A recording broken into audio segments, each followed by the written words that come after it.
Is the high sea seizure of a sanctioned tanker a bold security move, or as some world leaders argue, an act of state-backed piracy?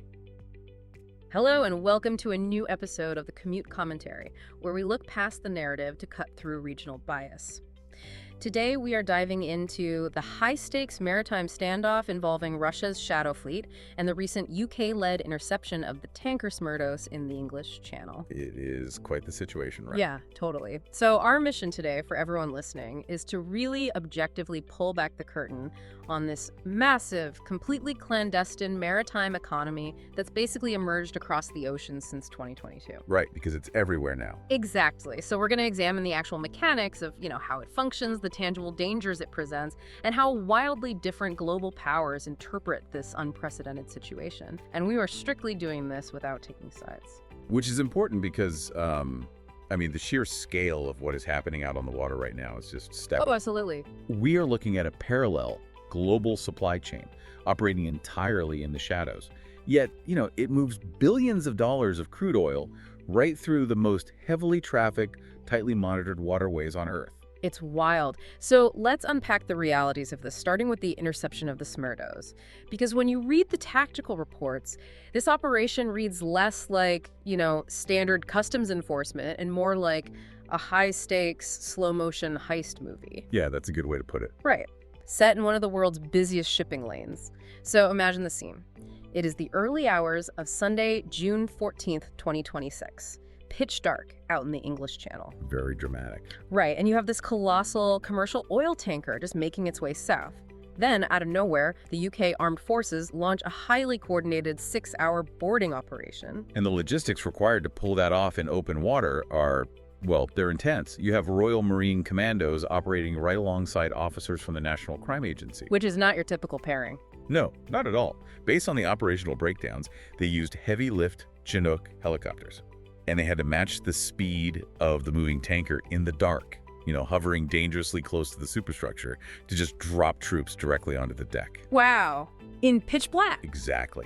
Meanwhile, an advanced P-8 maritime patrol aircraft loitered above, providing real-time surveillance, while heavily armed frigates essentially established a perimeter on the water. It is an overwhelming display of military capability meant to secure one specific prize, because the Smyrtos was reportedly carrying over 100,000 tons of Russian crude oil. Right, yes.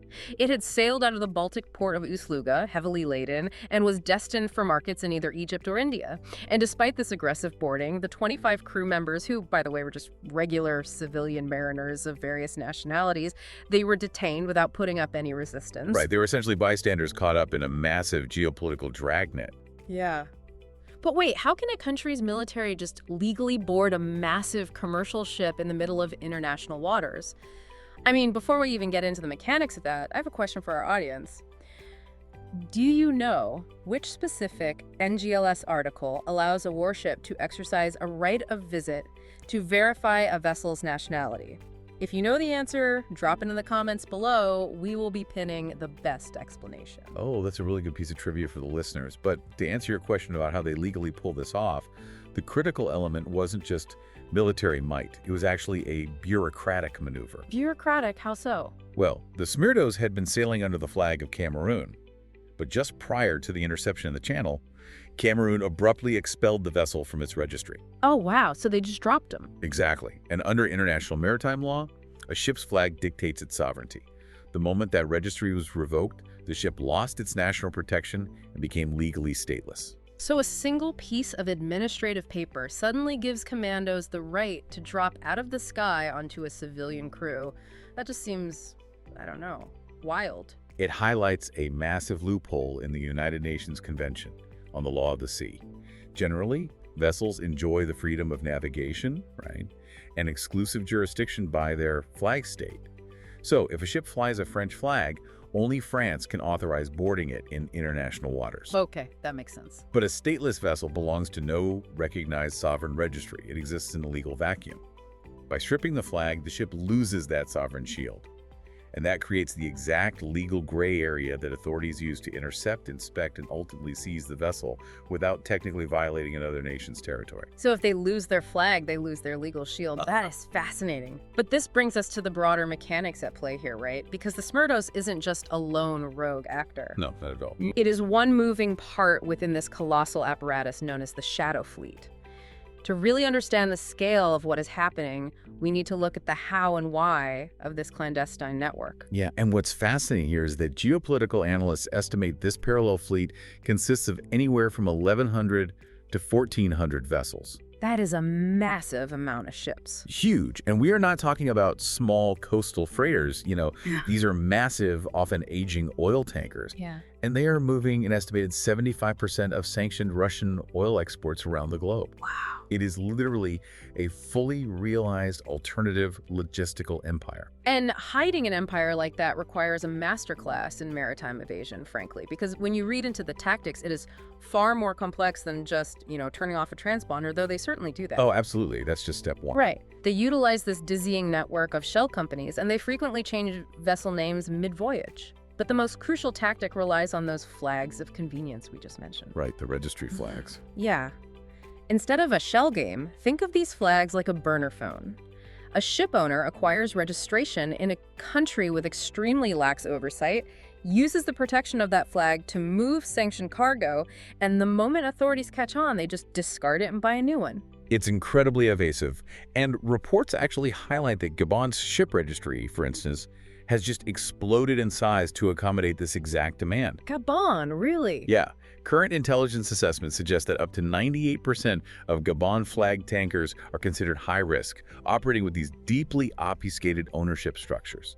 And the evasion doesn't even stop at the paperwork. Right, because they physically obscure the origins of the cargo through open sea, ship-to-ship transfers. And that is the part that genuinely blew my mind. It's crazy to think about. It is. Because oil is a physical commodity. You can't just hide 100,000 tons of it. So how do they get around customs officials who can literally test the chemical signature of the crude to prove exactly where it came from? By blending it. Just mixing it. Literally mixing it. Instead of pulling into a monitored port, two massive tankers will rendezvous out in international waters.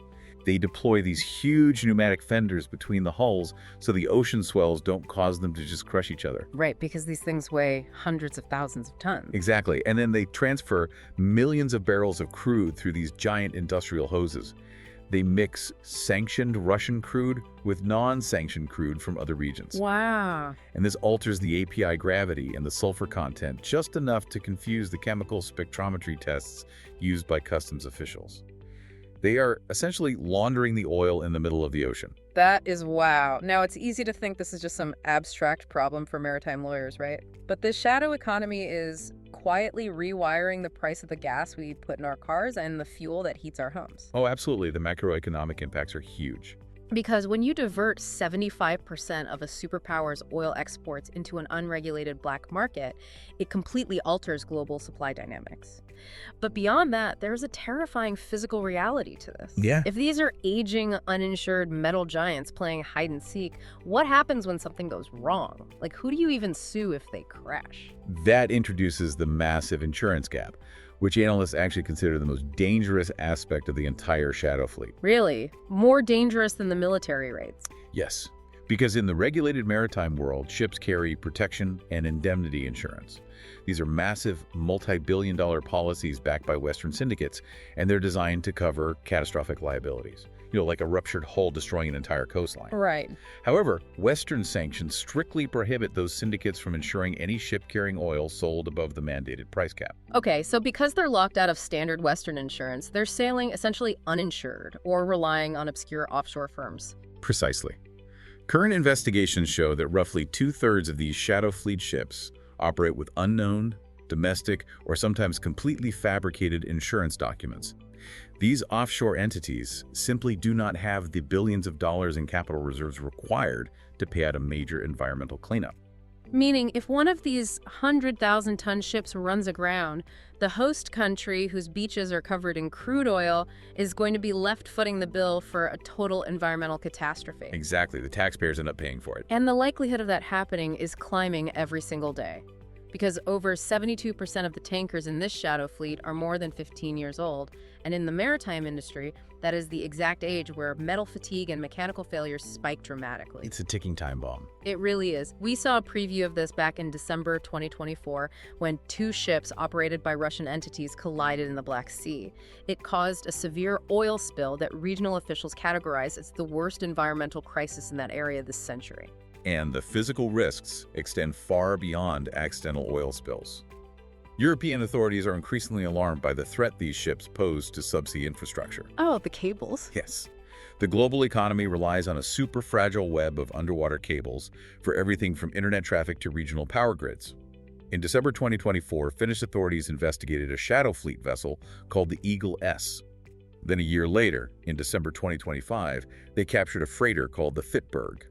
What were they doing? Both ships were suspected of dragging their heavy anchors along the seabed, tearing up vital Baltic undersea communication and power cables. And dragging an anchor like that doesn't just happen by accident, right? You have to either be phenomenally negligent or intentionally ignoring maritime charts that clearly mark where those telecom routes are, which shifts the conversation into what security experts are calling a hybrid war threat. Right. It is moving from regulatory evasion into suspected espionage.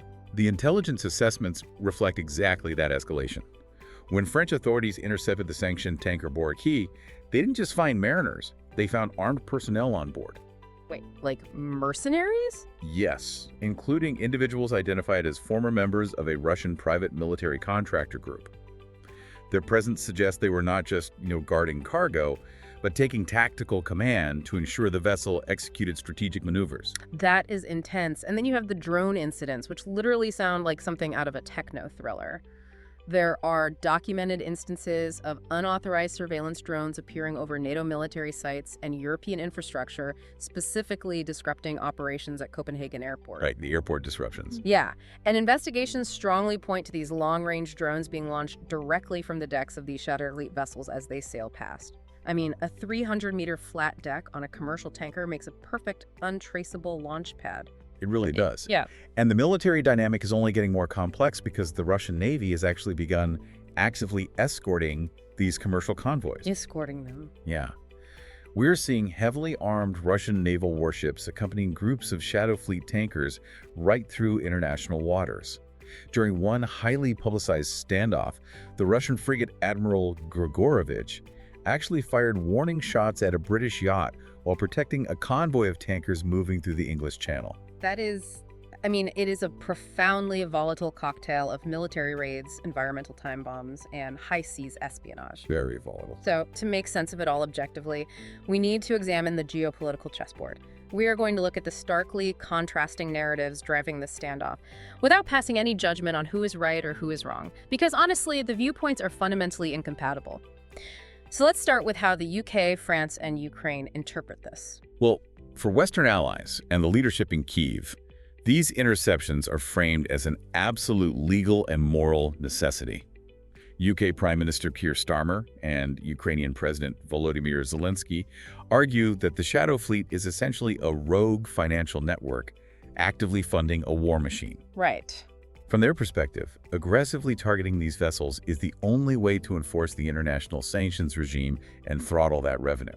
And if you look at the economic data, that pressure campaign is producing tangible results. Reports indicate that Russia's oil and gas revenues plummeted by 24% year-on-year in 2025 as a direct result of these logistical disruptions. Which is a massive hit to their economy. Exactly. And the French Navy has been particularly aggressive in this regard, deploying naval commandos to capture vessels like the Grinch and the Dana in the Mediterranean and the Atlantic. And instead of just holding the ships, the French approach levies massive multi-million euro fines. They are intentionally transforming sanctions violations into an unbearable financial burden for the fleet operators. Right, so that is the strict enforcement narrative. But if we pivot to the Russian and non-Western perspective, the framing is completely inverted. Totally. The leadership in Moscow views these interceptions as a direct assault on international free trade and national sovereignty. Russian President Vladimir Putin and other high-ranking officials have vehemently condemned the military seizures, completely refusing to recognize them as lawful sanctions enforcement. Instead, they categorize these actions explicitly as illegal acts of state-backed piracy. And the rhetoric from Moscow has reached a fever pitch. I mean, it escalated to the point where a prominent Russian senator publicly suggested that they should begin booby-trapping Russian tankers, ensuring they would violently explode if Western commandos attempted to seize them. That is their specific perspective. We do not endorse or validate that stance. But it perfectly illustrates the explosive tension surrounding these operations. Furthermore, geopolitical analysts, looking at this from a non-Western viewpoint, fundamentally challenge the legal justification the West relies upon to conduct these raids in the first place. Right, going back to the Smyrtos and the whole concept of statelessness, because the argument from that side is that vessels don't just magically lose their flags in a vacuum. Exactly.